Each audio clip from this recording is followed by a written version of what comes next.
reacting to Atozy. IRL streamer Clavicular destroys his life for attention online. Hey man, let's get straight into it. Yo, bro. Everyone's favorite self-proclaimed stimulant-abusing Chad Clavicular just got hard-mugged by Arizona police mid-Jester Max at the club, all because he was LARPing his age with a fake ID and live streaming it. I know everything in this intro and the title of this video is a violation to the English language, but here we are. Is the New York Times setup if I've ever seen that? This feels like... And this is really bad for him apparently because this came only days after he went viral on Twitter for being quote-unquote brutally frame-mocked by an ASU frat leader. It seems like part of his marketing is to just have Clippers spew the most hyperbolic Gen Z possible language ever while describing whatever mundane thing is happening on his stream. I feel like Clavicular is kind of like a handsome Squidward, and he's always having a handsome Squidward off wherever he goes. Because, you know, it's always mog or be mogged, as his Clippers say. But this is the second time that we've talked about him in the last couple of months, so if you remember, he also ran down a guy on his car live on stream on Christmas Eve. But I'm not sure which situation horrified him the most, that one or the one that he was just in now. But I guess he can try to keep his cortisol levels low, but for a minute, he had the potential threat of being forced to jail max for a possible of 8 years, and that might be as scary to him as finding cheese in his Whopper. I see the boys waiting for me with a bag of Burger King. I'm getting so excited, I'm like, holy... So the first thing I'm getting is Burger King right out of lockup. Straight to a bag of Burger King, a Whopper waiting for me. I'm getting, oh my God, I start getting all hyped up. I was like, dude,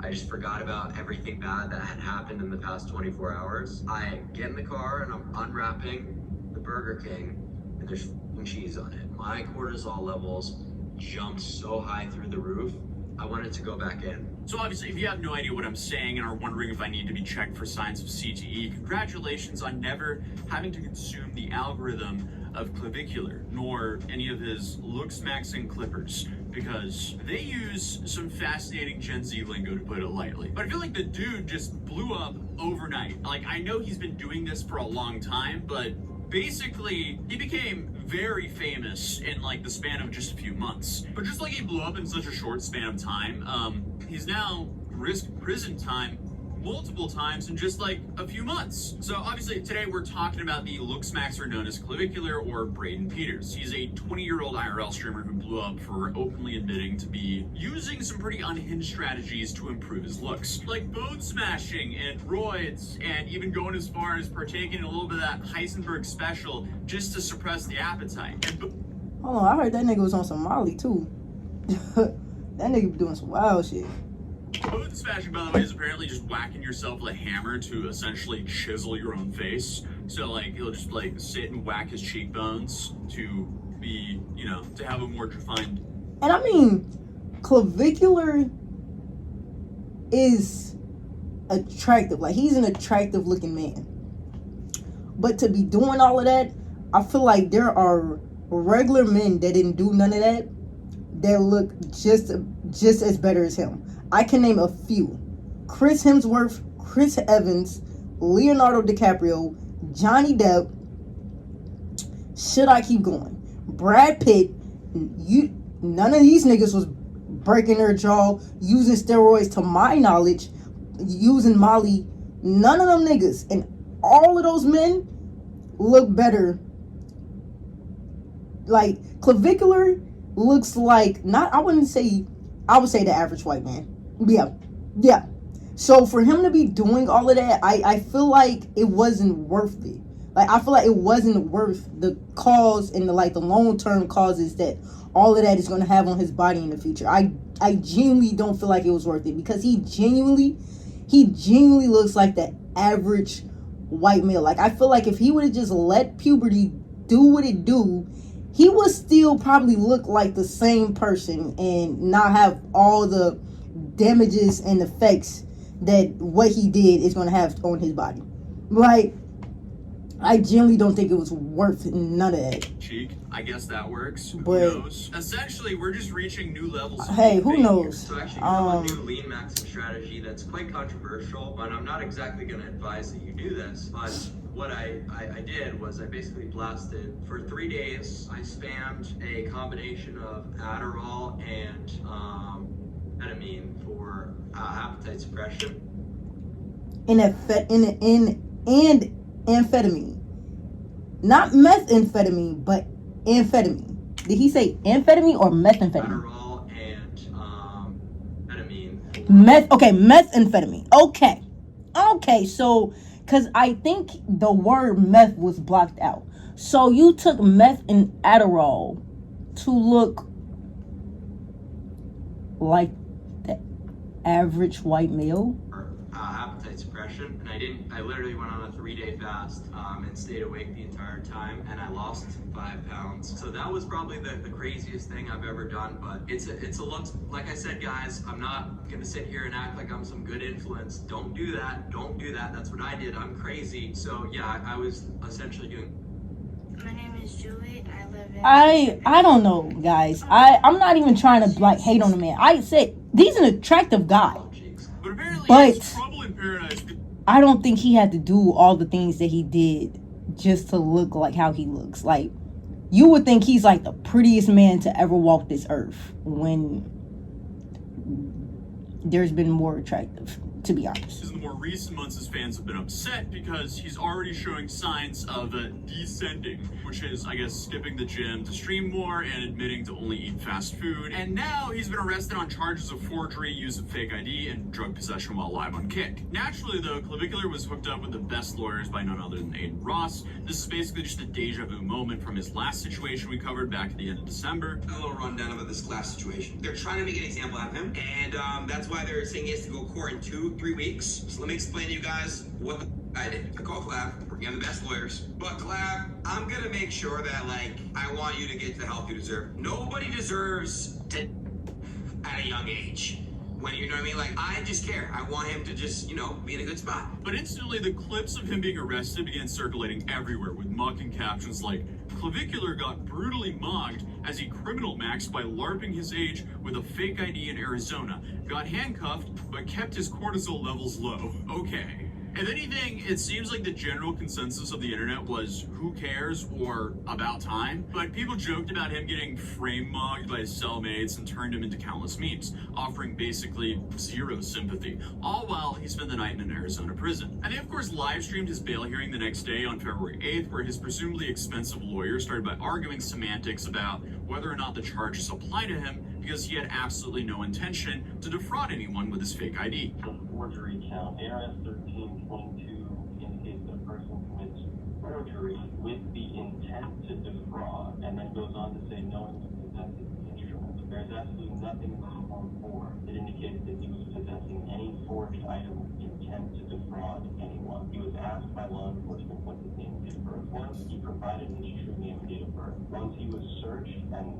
information was taken from his person, that is where that fake ID was located, according to the Form 4. And the lawyer also claimed that the staff allowed him in on some basis that he was a promoter, and that was somehow on the establishment, I guess for convincing him that he was legally allowed to be there by allowing him in. As it relates to the next count of entering into a licensed facility using a fake ID, there is nothing in the Form 4 here that indicates that that is true at all. What is indicated in the Form 4 is that law enforcement spoke with the staff of that establishment, and they believe that he was there as a promoter, and the employees who provided information to law enforcement never said anything about him using a false ID to gain access to that establishment.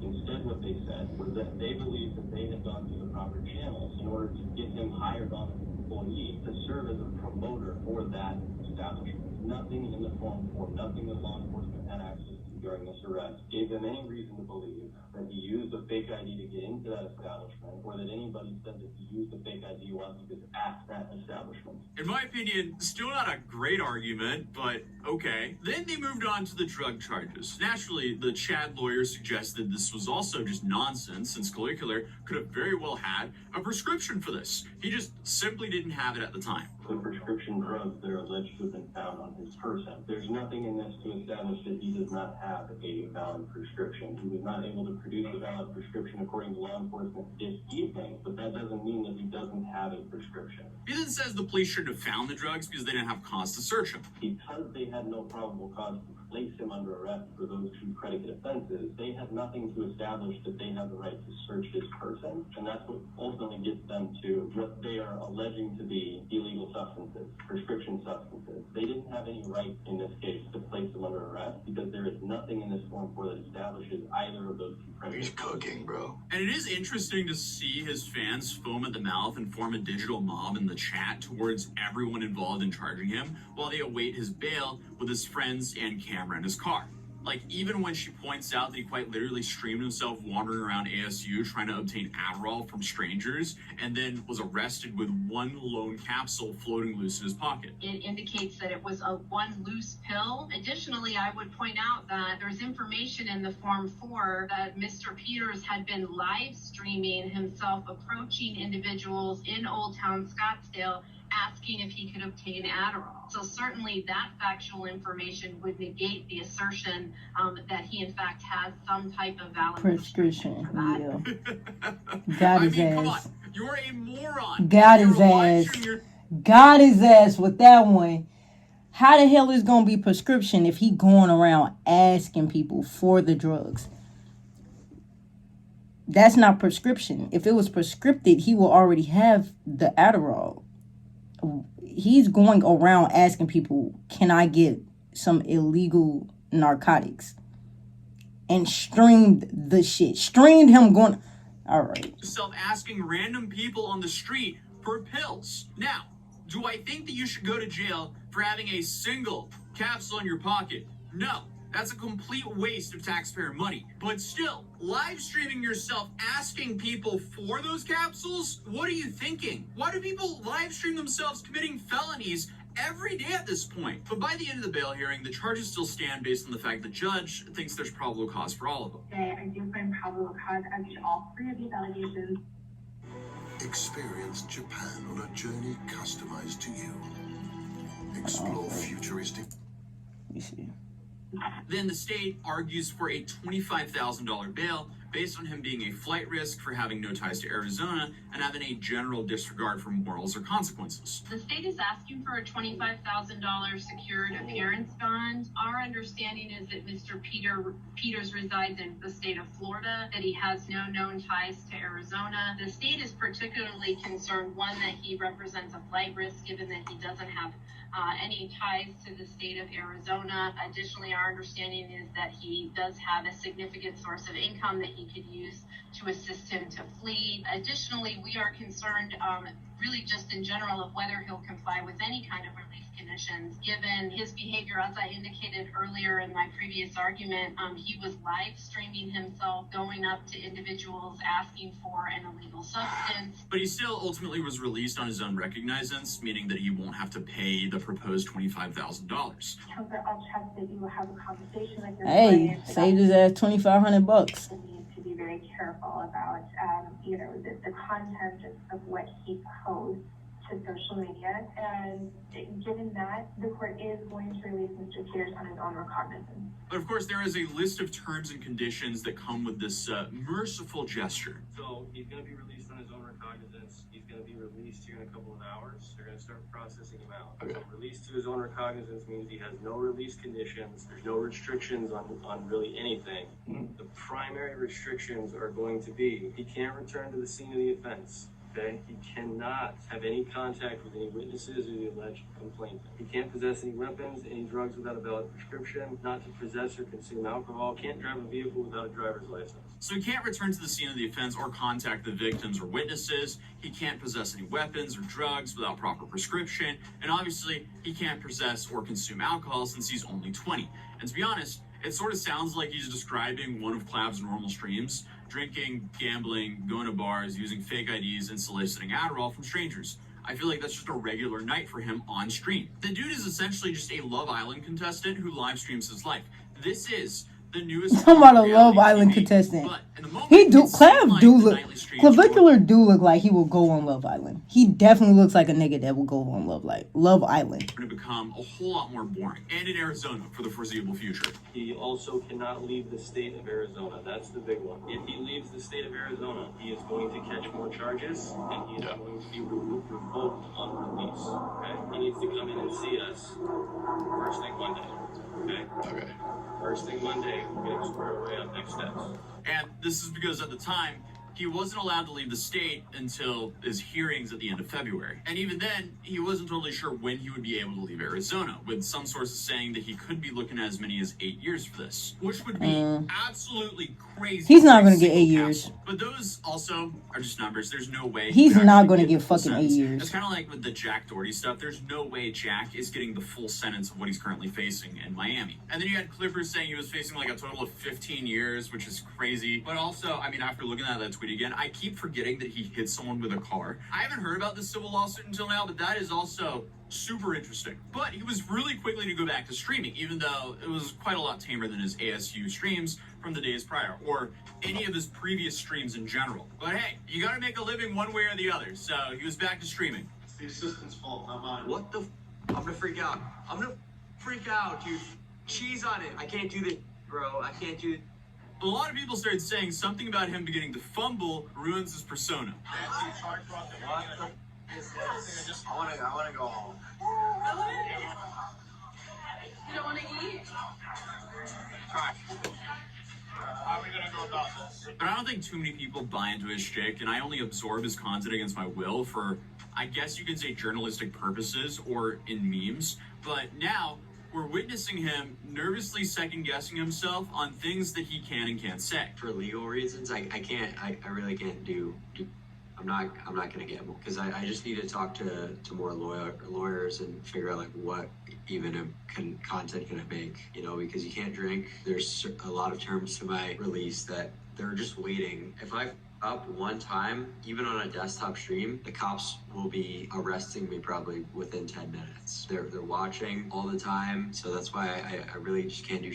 I have no idea what I can do. I have no idea what I can say. I thought he was all about mocking. I wouldn't say he's mocking here. That's such a stupid term. Mr. Peters, do you understand that you have court hearings on February 23rd at 8:30 a.m. and February 26th at 8:30 a.m.? That's it. Okay. Do you understand that you must make an appearance at both of those hearings? That's it. Okay. And do you understand the importance of resolving this matter? That's it. Okay. But Clav then spent the next few days mostly silent online, aside from a couple of awkward desktop streams where his chat complained about him not doing IRL content out of fear for repercussions. But a day before the news dropped, he hinted at being only one day away from something that could or could not happen, and told his chat doing an IRL stream simply wasn't worth the risk. I basically decided that it was a bad idea for me to go IRL when there's one day until something could or couldn't happen, is all I'm gonna say in my legal case. So IRLs are unpredictable, so I'm gonna keep it chill on here. You know, the feds are watching anyway. And within 24 hours, tweets and then eventually news reports started coming out stating that the charges had been dropped. Because according to Joseph Bernstein of the New York Times, the Maricopa County attorney dropped the charges against the streamer. And the reason for this was the charges reportedly had no reasonable likelihood of conviction. So rather than going to court, the charges were just simply dropped. And obviously, Clav wasted no time in quote tweeting this with a screenshot of an article that says men's facial features may sway criminal sentencing. And his own added note, you just got a mock. Essentially insinuating that he mogged his way out of the charges. Now, dude, unfortunately, the legal system is a pay-to-win system, and you just had great counsel. And in the grand scheme of things, what he did... Bro, you had great everything. You're white. You have money. Like, there was no way you was going to face these charges, King. Again, you're white. That's the biggest thing. You're white. And on top of that, you're rich. We all knew this nigga wasn't going to jail. Come on. He's white and rich. Y'all thought this nigga was going to serve any time? Come on, man. It's the privilege. Wasn't wild at all. It's the privilege. Which goes to show you that people like Johnny Smalley should have just picked a better country or location at where... It's the privilege, bro. Like, I know this nigga Clavicular was not finna face no time in jail, bro. He was cool. He could have, But nigga, he's white and rich. Come on now. Come on now. Like, he's white and rich. He was not finna go to jail. Hey man, if y'all enjoyed the video, bro, you already know what the fuck to do, man. Like the video, subscribe to the channel, turn on notifications. Y'all boys are new, man. I'm catch up with the next one. Yeah.